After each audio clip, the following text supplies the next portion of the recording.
All right, pre-calculus ready. Hello, ready. Get ready for a little notes video here. All right, it's covering the law of sines. We have longtime Yak Math video sponsors. Noon hydration, electrolyte tablets, Goo Energy Gel. We're out there running for 3 or 4 hours. Have some goos. Every day starts with number 1, coffee and a Laura bar. All right, we thank them for their excellent partnerships.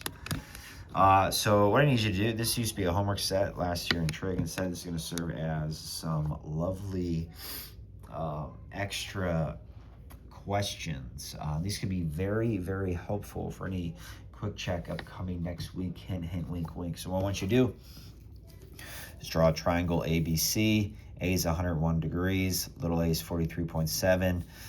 Angle B is 52 degrees. That's side B, side C. All right, so this is law of sines because you have a go-to ratio. You have angle A and little a. That's your go-to ratio. And this is going to be the much easier case because you have 2 angles. If you have 2 angles, you know that angle C has to be 27. This is not the ambiguous case. There's only one triangle that exists. You know angle C has to be 27 degrees. So what you're going to do is you're going to set up your go-to ratio, which is 43.7 over sine 101 equals, you just got to choose a side. I chose little b over sine 52. You're going to cross multiply. You're going to get 43.7 sine 52 is equal to b sine 101. And then what you're going to do is, I didn't really show much work here. You're going to do 43.7 sine 52 divided by sine of 101. Make sure you're in degree mode. Type in your calculator. You get 35.1. Again, no Pythagorean theorem here. That's your results for side length B. Then go back to your go-to ratio.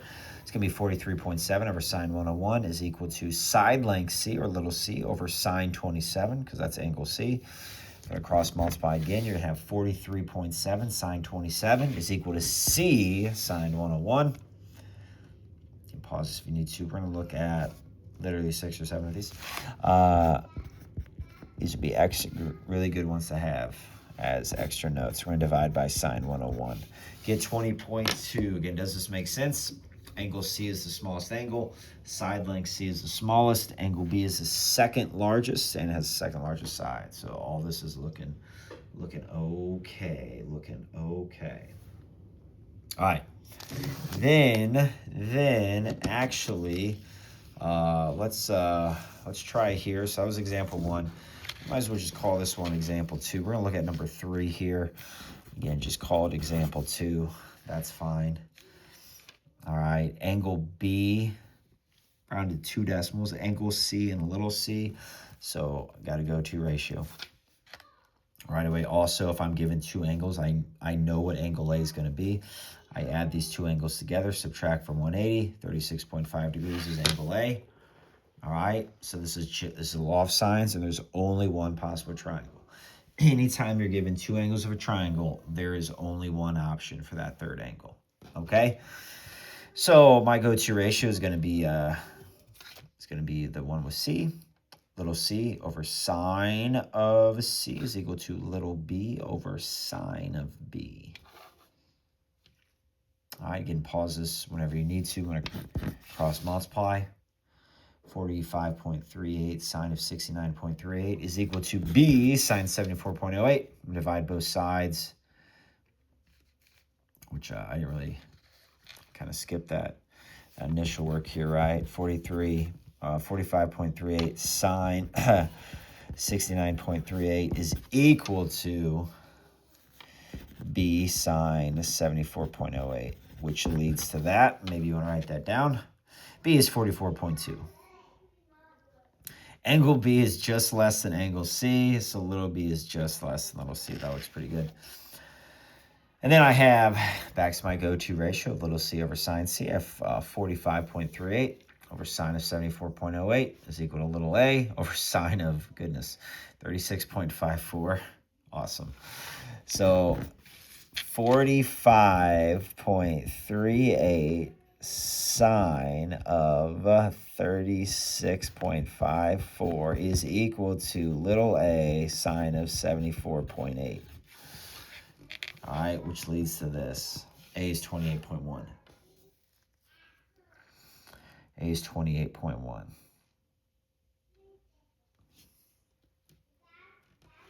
All right, here we go, here we go.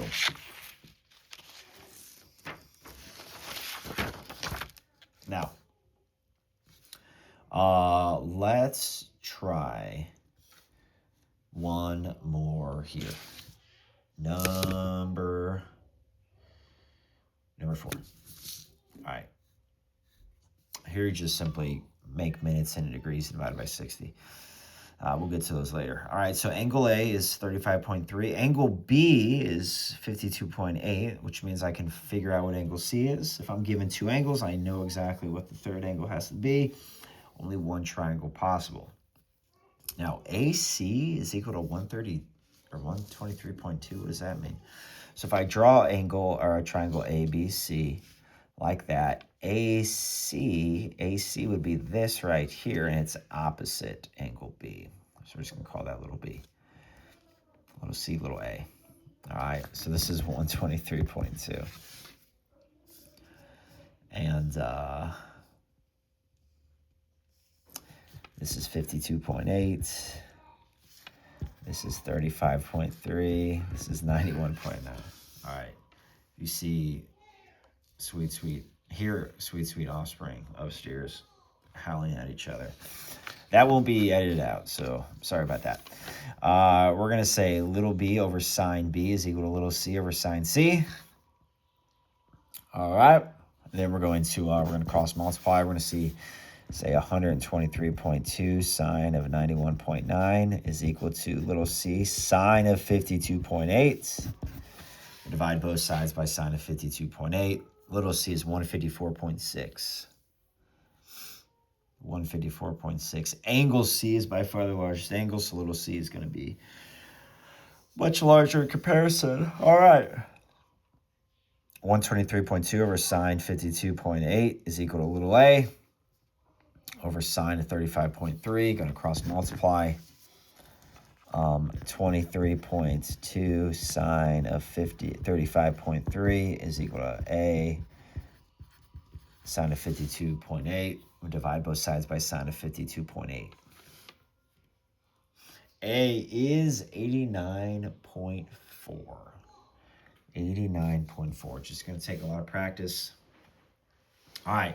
So that would be the first case. Then we're going to take a look at 3 here to end of the situation, the ambiguous case that we learned about.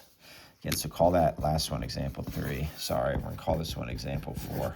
That we learned about on Tuesday. All right, so here's a case. You only have one angle given. You only have one angle given. So you got to search for the other 2. Now, you don't have to worry about this too much. Angle B is obtuse, so there can only be one triangle for that works for this. If one of your angles is obtuse, then the other 2 have to be acute. There's no second option because the second option is always going to involve an obtuse angle. Again, I can explain that here in a second. So we can at least see that why that's the case. Even more over here. All right, so little b over angle B is equal to little a over sine A. All right, so I'm gonna show more work here. This is what's going to the calculator. I'm gonna say 243.8 sine A is equal to 189.6 sine of 113.7. Okay. Then I'm going to divide by 243.8. And then I'm going to say A is sine inverse of that. All right, like I have there. I type that in my calculator degree mode. I get 45.4. Again, I'm supposed to make a check. If I only have one angle given and 2 sides, I use the law of sine, so I'm supposed to check to make sure a second triangle doesn't exist. And again, I do 180 minus 45.4. It's 134.6. If I take 134.6 and I add it to the other obtuse angle, I'm going to get 248 degrees. That's way more than 180. There's no two triangles here. There's just a single triangle that exists. So A is 45.4. C, how do you get C? Again, these are homework answers, so I didn't really show much work here. I take A and B, add them up, subtract, and subtract the sum from 180. I get 20.9. C is 20.9 degrees. Little b over sine b is equal to little c over sine c. Cross multiply. Again, you guys will be able to show this same amount of work in a second because you're going to say 243.8 times sine of 20.9 is equal to c sine 113.7. So I'm going to divide by sine of 113.7. All right, if you don't love that, then we can just write it like this. 243.8 sine of 20.9 is equal to c sine 113.7, and then I'm going to divide both sides by sine of 113.7. Side C is 95, which is by far the smallest side, and because angle C is the smallest angle. All right. We're going to end on these two. Here it is. This one right here. All right. Angle B, little a, little b. Okay, so you're only given one angle. That means you got to look for the other two angles, which means we're going to have to do a check. Little b over sine b is equal to little a over sine a. All right, going to cross multiply. 23.8 sine of a is equal to 29.8 sine of 39.6. I'm going to divide by 23.8. So A is going to be sine inverse of this right here. A is sine inverse of this. Calculator gives me 53 degrees. Now, I got to check, because again, when you do sine inverse of a ratio, if it's positive, your calculator gives you the one in the first quadrant, but it could also be an obtuse angle. All right? Because an angle of 127 is going to have the same sine ratio there. All right, so A could be 53 degrees, and if I do 180 minus 53, it could also be 127. So to see if that works, I take 127, the other option, and I add it to that original angle of 39.6. And 127 plus 39.6 is 166.6, which is less than 180. That means there are two possible triangles. See, with this given info, angle A could be 53 degrees, or it could be the complement, 127 degrees. All right, see how I've kind of got a dotted line here? A could be 53, or it could be 127. What I do to figure out angle C here is I take the smaller A and add it to B. B only has one option, and that's 92.6, and I subtract it from 180. C in this version is 87.4, much larger. C in this version is very small, because it's 180 minus the sum of B and the larger A. So it's 13.4 degrees. All right, so in both of these, I'm trying to figure out what little c is. All right, so sorry about this. I'm going to go back to that go-to ratio. 29.8 over sine 39.6 is equal to little c over sine of c. I'm going to have 29.8 sine of 84.7 is equal to c sine of 39.6. So write that down. You're going to divide both sides by sine of 39.6. I think you get 46.7. Looks like we had some problems there. Do check that. Then, angle C is very small over here. Go-to ratio is still 29.8 over sine 39.6 is equal to little c over sine of 13.4. All right, 29.8 sine of 13.4 is equal to c sine of 39.6. Write that down. You're going to divide both sides by sine of 39.6. Then you get side C is 10.8. 10.8. There are two possible triangles with these two side lengths and that angle B. You could have a smaller angle A and a much larger angle C, or you can have a very large angle A and a very small angle C, and both would suffice. All right, take a look here.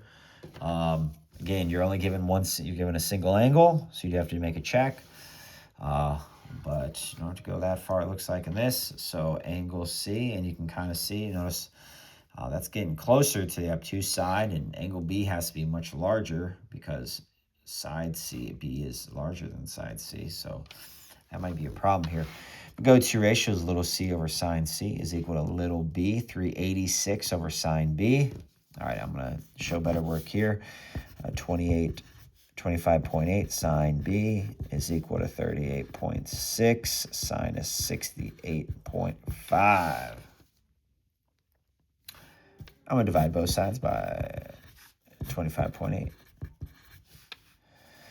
I'm going to have sine B is equal to 38.6 sine of 68.5 over 25.8. We do sine inverse of that, and you get domain error. Get domain error because if I type this in my calculator, 386 sine of 68.5 divided by 258. It's 1.39. I'm trying to do sine inverse 1.39. That's saying like, hey, I've got some triangle that has a sine ratio of basically 14 over 10. You know, basically that. Where the opposite side is 14, yet the hypotenuse is 10. Hypotenuse cannot be smaller than any side of the triangle. It's just not a thing. All right, so no triangle exists, and that is it. Anyway, those are some great examples. We're going to move on Thursday to the law of cosines. All right, this is Yak Math Videos, signing out.